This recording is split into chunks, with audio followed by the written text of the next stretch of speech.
Feinripp Adventskalender. Schlechte Witze, schlecht erzählt.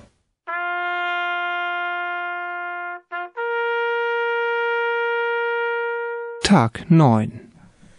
Das Rotkäppchen läuft durch den Wald und auf einmal hört es Geräusche.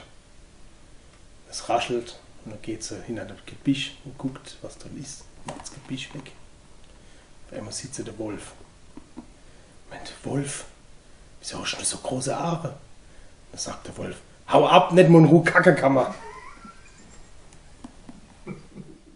Der Riesling wird knapp. Der Riesling wird knapp. Noch nicht in Weihnachtsstimmung? Dann holt euch jetzt den Download Der Riesling wird knapp auf allen bekannten Portalen.